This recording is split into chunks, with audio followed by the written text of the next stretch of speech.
Hi, we're a couple of meeple. It is a period of civil war. Rebel spaceships, striking from a hidden base, have won their first victory. Okay, wait, you're literally reciting the opening credits of Star Wars. No, I'm not.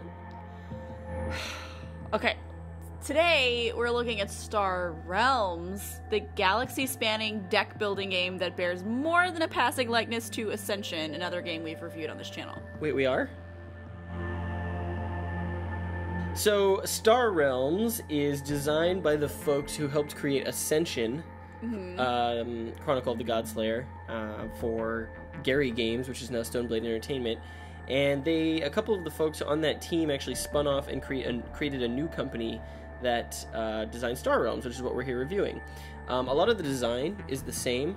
For example, it is a deck-building game, head-to-head deck-building game, with 4 factions that each have like a specialized sort of niche they fill in the deck-building formula. But if you couldn't tell already, there's a space theme involved. Yeah, that was what I was going to say. It's pretty great. It's a sci-fi game rather than like this weird like pseudo-fantasy theme. Yeah.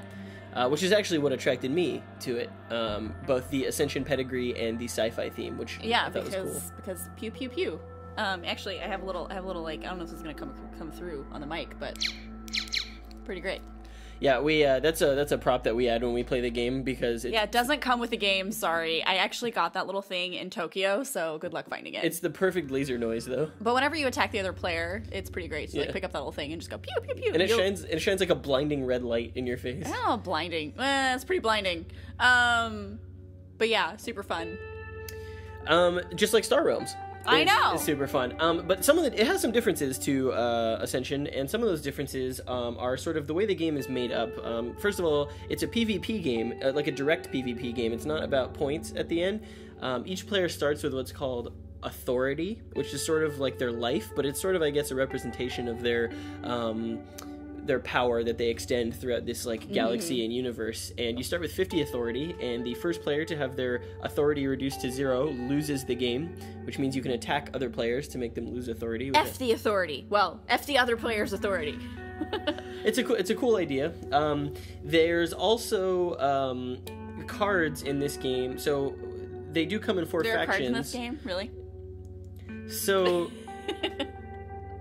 So the game comes with 4 factions, but the cards have multiple abilities that you can trigger. There's the one that when you play the card in front of you, it has an ability, but then there are other abilities that synergize with in-faction cards. So if you play a lot of cards from the red faction, for example, which are sort of like the Borg, they're like the robot military faction. Resistance is futile. Yes. Man, we are getting our sci-fi properties let's just throw as many sci-fi references in this as possible. This makes me want to go back and watch our Race for the Galaxy Alien Artifacts review where we had all those space puns in it. Which is a great thing that you should do as soon as you're done with this video, is go check out Race for the Galaxy Alien Artifacts for more sci-fi goodness from us. I know. But yes, let's continue with the sci-fi references. So cards that either have the ability that you get when you play them, they have abilities if you synergize in the same faction. So if I played 2 yellow cards, for example, and they each had an ability that would trigger if another yellow card was in play that turn, then they would bounce. Yeah. They would trigger each other. But unlike Legendary, where if you've played Legendary, I think you have to play one, and then the next one that has that symbol on it triggers. But for this one, they bounce off each other, which can make for like epic turns. They're basically persistent through the whole turn once you have a card of that faction out, so you can get some like crazy combos if you build your deck right, which is satisfying. Totally. Some cards also have the ability to trash them at will, which means not only can you play them for their ability and in faction bounce ability, but that you could then choose, if they have a trash ability, to remove it from the game and get like up to a 3rd ability that's unique to that card. I think they call it the scrap ability. Scrap ability, thank you. Yeah. So it's a lot of interesting choices you have to make in this game, a lot more than you would think on the surface, just seeing it being another deck builder. Yeah. Oh, and then another great thing is, since this is PvP, and it's all about destroying the other person's authority, one of the options you have is to buy bases, and some of these bases can be outposts, and you'll see that in one of the bottom, like, right-hand corner of the card, it'll say outpost. And so when the other player tries to attack you, they have to attack that outpost first. So it offers like a little bit of defense. Yeah, and they actually have to, in order to get through that outpost, they actually have to defeat it all in one turn, because outpost defense like basically regenerates at the end of the turn. Right. So if you don't kill it in one go, the outpost will stay in front of them. Right. So if someone tries to attack you with 2, but you have 4 as a defense on your outpost, that's not going to do it. you have a good like shield for Yeah. that turn, which is awesome. Outposts are a lot like constructs in Ascension, in that you play them in front of you and they stay out basically until they get destroyed or are scrapped for any reason. And they provide you every turn they give you some sort of bonus, and the more powerful ones are like really powerful, and they will give you bonuses that trigger off of other in-faction outposts and planets and stuff like that. So it's a really interesting strategic thing. I think they can be really powerful too, because even if someone can defeat your outpost, it doesn't get discarded from the game. It just goes back to your discard pile, so you can just draw it again. Yeah, and play it again. Yeah. Yeah, they provide a lot of utility in the game. Yeah. Other than that, it's a lot of standard deck building design. You know, you draw 5 cards each turn. You start with a deck of 10 cards that is identical to your opponent's. I think it's got 8 money ships and 2 attack ships in it. Yeah. And you play cards from your hand to buy new cards from the center row, which is 5 cards that you can pick from. And then there's one side deck that will give you 2 money instead of 1 money. Yeah, they're like you can always pick. They're like improved versions of the basic cards. It's basically, I think they're called explorers, I think, and they give you 2 money, and you can also scrap them to get 2 attack, I believe. Right.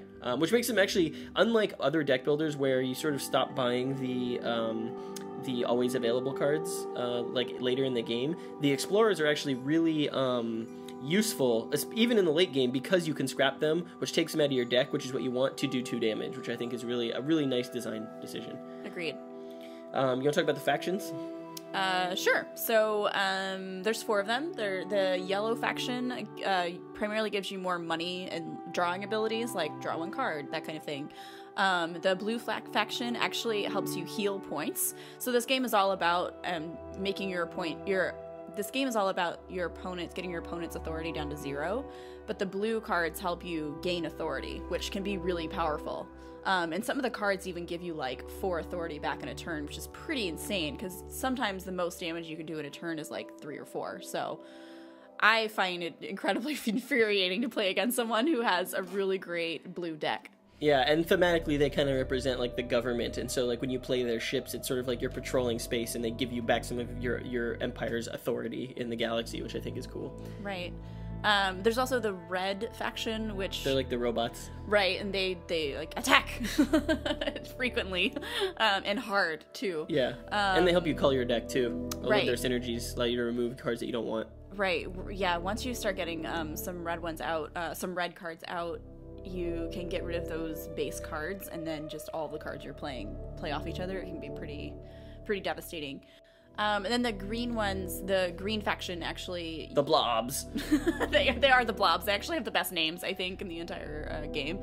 But they attack and make your opponent discard cards, which can also have a pretty negative effect for them. And the one thing I think is cool, and you don't really get a sense of this until you play it a bunch of times, is that because the synergies are so powerful, it really encourages you to specialize your deck in 1 or 2 factions almost exclusively, because you'll find that if you sort of like even it out and kind of take just whatever the best card available is, you find that you have this giant mishmash of different factions that don't really they don't key off of each other for their extra special bonuses, right? And you end up having a deck that doesn't really work properly, and so the game really incentivizes you, unlike something like, say, Ascension, where you just kind of always want to get the best thing you can and make the most economic use of your currency. This game, it really wants you to specialize and pick a faction or 2 to really go after, to really get an efficient machine running that's lethal and really like effective. Right. I think and the reason we keep bringing up Ascension is just because I think the designers were so close to that project. But especially when you're playing Ascension, you can't really like wait a turn to like do something. Like if there's a big monster out and you could defeat it, then you really have to do it then on your turn, because the other person's going to do it.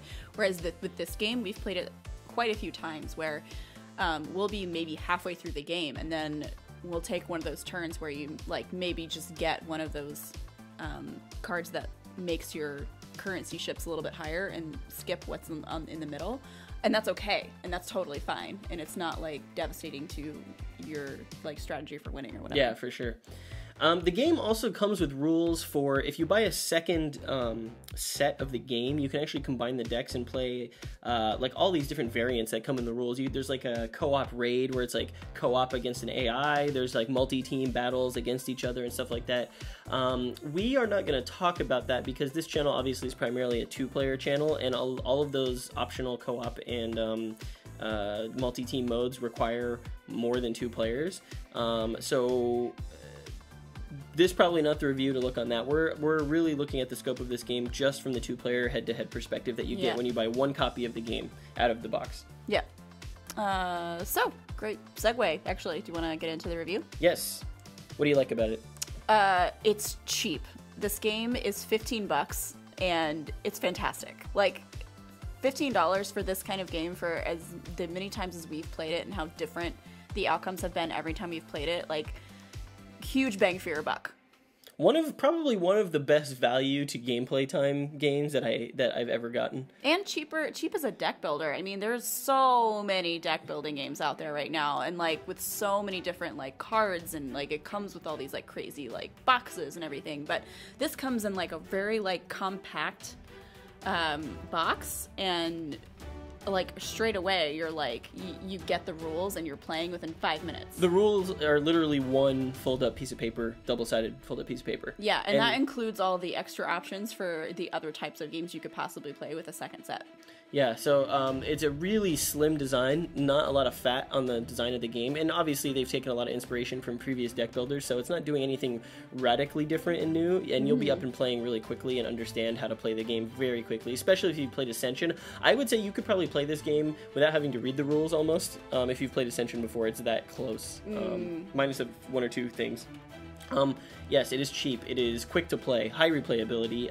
It's very portable. It literally comes in a deck-size box. Yeah, and I know, and you and I, like, we travel a lot, either for work and also just for fun sometimes, and we are always looking for 2-player games that we can play on the plane, and this is perfect for that. Yeah, and this plays really quick. Like, you can like 15 to 20 minutes. Yeah, tops. if that. We've had games that have gone 10 minutes, so it's really quick to play. Well, especially when you get that blue faction going, then I just can't do anything. We'll talk about the blue faction.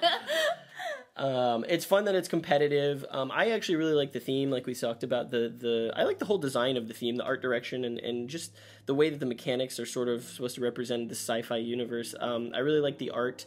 Some of the illustrations that they've gotten for this game are just beautiful. There's like these planets and like battle scenes with ships and explosions and nebula, and it's like really colorful for being a sci-fi game. Very colorful art, and it's really evocative for a sci-fi game, which is really nice. And I feel like for the kind of mechanics they came up with and for the theme, they could have phoned it in with the graphics and with like the flavor text and with like the names of the ships, but they really didn't. I think it's like a well thought out, like well-rounded game. Yeah, totally. Because you'll be playing like especially for like the green faction, like with all those like blob ships and stuff, like it just works. Yeah, I also really like the authority mechanic. I like that it's not just life or defense or whatever. I like that there's sort of like a thematic tie to why you're trying to defeat your opponent and what that means. I also really like that there's a lot of player choice involved with how you play your cards, whether you want to scrap cards permanently to give you a one-time bonus, or what abilities you want to use. A lot of cards have dual use, so they'll say either gain money or do attack, and depending on what point in the game you're at, you want to choose one or the other, which I think is really cool. Most deck builders, it's pretty obvious. You're like, well, I have to, do this right now, and in this game, there's a little bit more nuance to it. Not a ton, but it's enough to make it fun. Yeah, what I really appreciate about this game is that I feel like the cards they offer in the center row, it's a very equal playing field, I feel like. I mean, I know that, like, in almost every deck builder you start with the same like hand, but I feel like in some other ones that we've played, other deck building games that we've played, it can very quickly get out of hand, but I'm ching. Yes. I didn't even mean to make that pun, and I did. Awesome. But I feel like it can kind of get away from you. Like after the first few turns, maybe you feel like, oh, there's just no way I'm gonna like make this up. But in this game, it's like you said, there's a little bit of choice. Like some of the cards have like dual options for you, and that makes it great. Yeah, I feel like in all the games we've played, there's only been like maybe a couple that like really like one of us was blown out of the water. Yeah. I also really like the outpost mechanism, how you can buy space stations and planets that put up like a must-attack defensive barrier that you can use to buy time for your turns to get your deck rolling. Right. And I like the fact that they also help you achieve the strategy that you're going for. They count as, one of the 4 factions, and they give you attack or money or whatever. So that's really cool. So I just love how the whole game comes together synergistically. Like, There's a lot of thought put into how cards play off each other and how you can use those to really great effect. I also, with other deck builders, a lot of times you get caught in this, okay, like, my next turn mentality. Like, it's kind of like when you're talking to someone and there are certain people that only think about what they're going to say next and they're not really listening to the other person. I get that way in deck builders where, like, I think, like, I'm not, like, in Ascension, this happens to me all the time. I don't even really pay attention to what the other person is doing, and I just, like, I'm automatically at the end of my turn drawing up to 5 cards and thinking about what I'm doing next. But with this one, you kind of have to, like, pay attention to that center row and see if your person is, like, drawing a lot of, like, red ships. Maybe you should draw a lot of blue ships to, like, get rid of, or to mitigate some of the damage that's probably going to come to you. I feel like this deck builder, more than any other ones that we play, make you have to pay attention to, like, what the other person is doing. And I really appreciate that, because that is really frustrating and a point of contention that I have with other deck builders that we play. So we've been going on and on about how much, like, we love, like, this game. We have lots of great things to say about it, but I think there's, like, a few things that we think could be improved on, or that you we more don't than really me. like.